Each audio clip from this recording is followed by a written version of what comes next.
Hey guys, welcome back to part number 5 of Qbert. I'm gonna sand this front down and stuff, and the top and the back real quick, just to get rid of some of this overspray, smooth it out, and give the new paint, the black paint, something to stick to. I'm not gonna record this. I'm just gonna hit it real quick with my sander, and then I gotta clean out the spray booth, and then we'll get this in there, and we'll paint all the satin black. We gotta take the sides off, we'll paint the satin black. Then we got to paint the back door and the speaker area that goes right here. So I'm going to go get this ready. I'm going to get the spray booth cleaned out, and then we will get this painted black. Okay, I got to sand it down. Now we got to tape it off. I gave the booth just a quick sweeping. Here's our speaker and our back door. And I just changed the filter. So we got a new filter in here and swept it up real good. So it should work a lot better now. So what I want to do is take some tape here and go around the perimeter, and then we'll fill the center in with paper. Now I want to put my tape all the way to this center line here where the T-molding goes, because I want to make sure this edge stays yellow. So basically just like that. I want to keep that edge yellow because I want to, when I put the T-molding on, if anything were to stick out past the T-molding, I want it to be the color of the cabinet rather than black. So basically I'm going to go around this whole thing and overlap it like this. And we don't want to go too far past center because I want this inside edge to make sure that that's black when I paint the black, because if the T-molding, once again, is not wide enough for some reason, the wood behind it will be black on the inside edge there, so it'll blend in nicely. So we can go around like this and tape the whole cabinet, except for on the back edge. The back edge here, I want to go flush with my tape. Right on that edge, because I want to paint that whole back edge black. And obviously there's no T-molding going on the back of the cabinet, so. Oh, and I got a couple projects coming up here. A long time ago, probably about 5, 6 years ago, I sold a multi-cade to my friend David, who now, that's how I became friends with him actually. He had come here to buy a multi-cade from me. It just had a Pandora box in it. And it was a custom cabinet that I had built, and I ended up selling it, and he bought it. Well, he has 2 friends that just called me this week and both want a multi-cade. One of them would like a Pac-Man cabinet to have, and they just want the Pandora box. They want the same thing that he has. Which is fine. I mean, it's good for what it is. But anyways, the one guy wants a Pac-Man cabinet. So we are going to build a brand new Pac-Man cabinet. I'm not going to use an original one. We're going to make a brand new one. I don't want to use an original one and do that to it. So we'll make a brand new cabinet. We're going to use 3/4 inch black melamine, so that we don't have to paint the cabinet. And we'll wrap it in, he wants a custom artwork, something like, something kind of resembling the games and the characters from like 80s games. So we're going to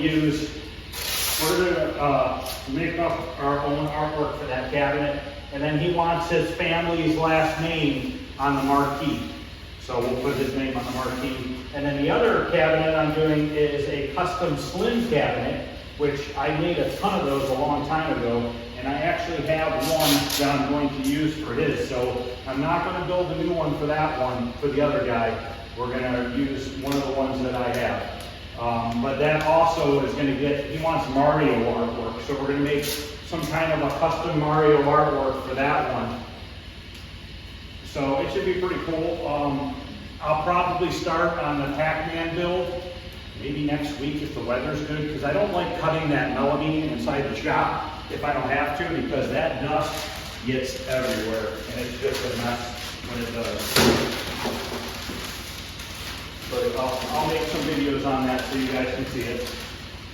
And I won't be hurting any original Pac-Man cabinets in the process.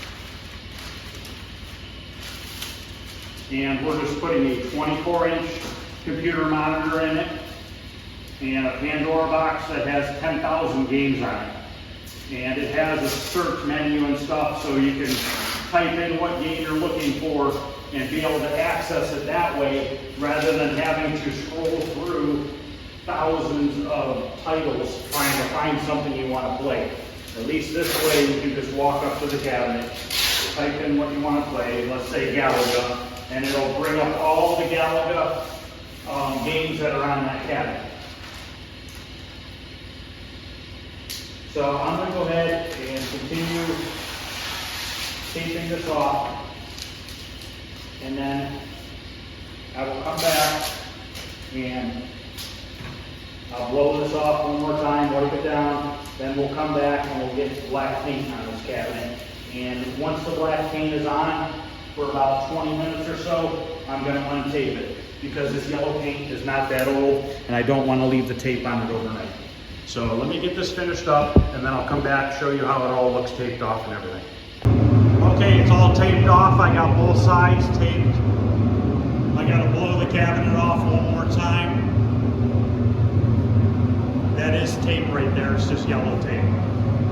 So then we'll be ready to put a couple coats of black on. We'll let it set for 15-20 minutes, we'll pull the tape off, and then we will be ready for it to go into the basement tomorrow. After I get done painting this, I might strip the overlay off the control panel so that tomorrow when I get home from work, maybe we can weld that up and do the body work and get it painted satin black, so that we can get that in the house so we can start putting this game together. Here's the black I'm using. This is a hot rod flat single stage acrylic urethane paint. It's actually, they call it flat, but it's matte black. It's a little bit shinier than flat black.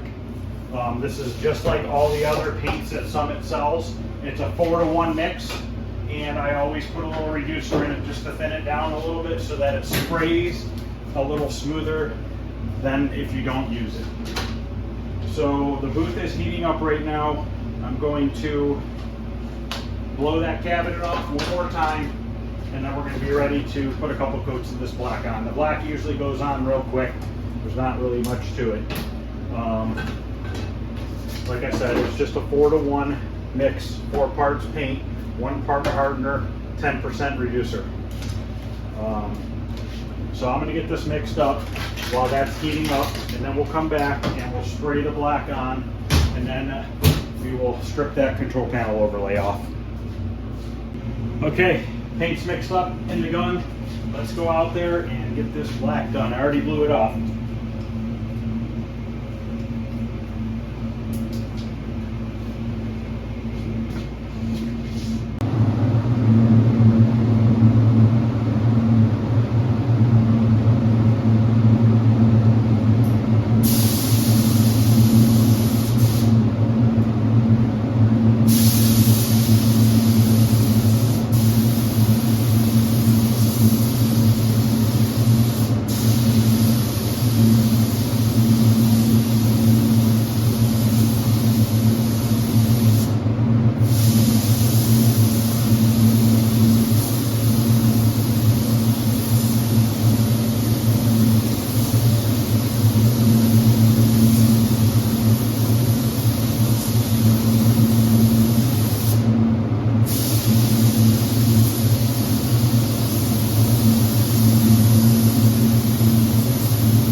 Okay, that's the first coat.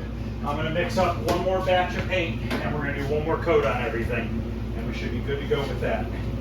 There's no need to put 5 coats of this on it because it's not gonna change its appearance. And it's just a waste of materials. Like I said, I think the gallon of paint with the hardener and a reducer, it's about $130 to $140, but you get, I would say, at least 6 cabinets out of it, at least. So that, in the end, ends up being cheaper than buying spray cans of paint.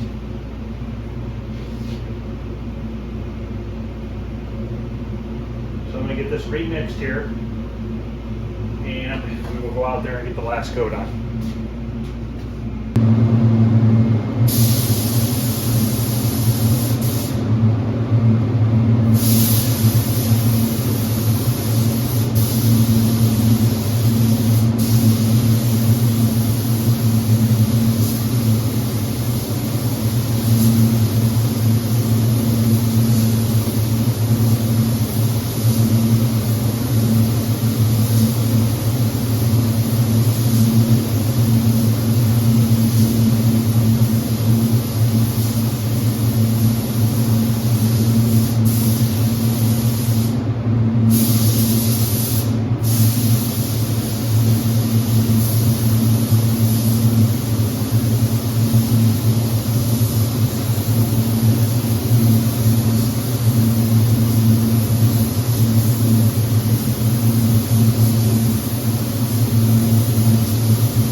get the gun and everything cleaned up. The little bit of extra paint that you have, do not put it back in the gallon container. It has hardener in it and it'll ruin the rest of the gallon. You just have to get rid of it and throw it away. I think I said my math wrong. I think you can get 6 or 7 cabinets out of a whole kit. The kit is going to be about $140. So if you get 7 cabinets, it would be $20 a cabinet. If you get 6 cabinets, you're probably at 23 or so per cabinet. Or, yeah, because 25 times 6 would be 150. So you're probably $22, $23 a cabinet. So it is definitely a way better way to go. Buying the gallon of black if you have several cabinets to paint. So what I'm going to do now is we're going to go get the heat gun and we're going to take that overlay off the control panel, and then we'll come back in about a half an hour and we'll take a look at this, and we'll take the tape off the 2 sides and we'll just let it sit overnight. And then tomorrow hopefully I can get it into the basement. We're supposed to have some thunderstorms in the morning, but I have to go to work real early for a couple hours, but I'll probably be home around 10, 11 o'clock in the morning, so hopefully we'll get a dry spell so I can get this wheeled up to the house. I can always throw some plastic on it too, because I want to get it out of the shop and get it into the basement so that next week I can start putting it together. So let's go. I'm going to go get the heat gun and we'll get the control panel. We'll set it up on a stand and we'll start peeling off that overlay. Okay, let's start stripping this off. Sorry about the noise. The heater and the fans are still going for the spray booth because I'm trying to get air movement and heat to get that paint to dry so that we can peel off the paper.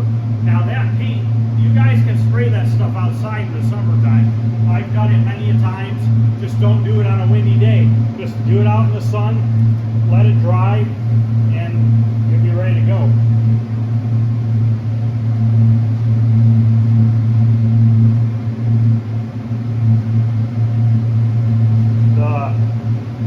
Clear laminations coming off the top.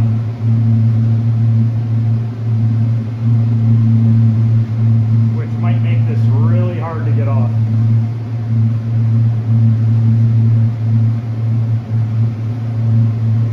I wonder if I could start maybe down here. I just want to get this off tonight so that tomorrow I can get it welded and stuff.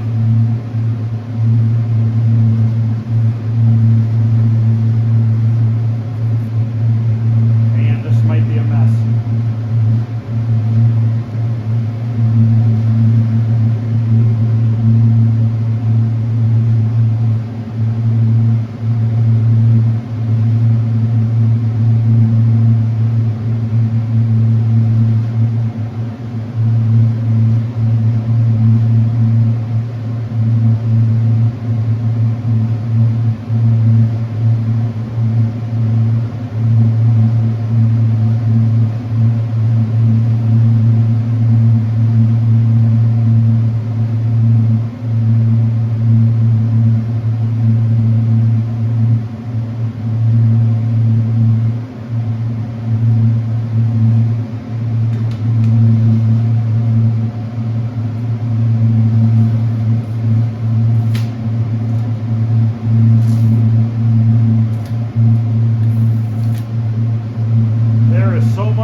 have to grind this off of here. We might not be stripping this off with the heat gun. Okay, it's going really slow. Basically, all the heat gun is doing is taking off that clear laminate. I'm using this little scraper here to get the artwork and as much glue as I can off of it. Tomorrow, we'll sand it down and then start welding in these holes that are everywhere. Luckily, we still have the joystick hole and we have the player 1 and player 2 hole. So that's a good thing. So we don't have to worry about that. But we've got a lot of holes to fill in. It's probably going to want to warp this really bad. So it's going to take some time to get this welded. We're going to have to use the blowgun with some air and try to heat it up or cool it off as we're welding it. So I'm going to go ahead and keep doing this and then I'll come back. Well, I got off what I could. We'll have to grind the rest off tomorrow. Let's go take a look at the cabinet and see how the paint's drying. As you can see, it's drying really nice. A nice smooth satin finish. Up there is not perfect, it's a little rough, but you can see it's drying really nice. Still a little wet, not bad. We're going to go ahead and pull the tape off the sides. And you can see how well the spray booth vents because look at how black that is.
like and subscribe, and I will see you guys tomorrow. Thank you.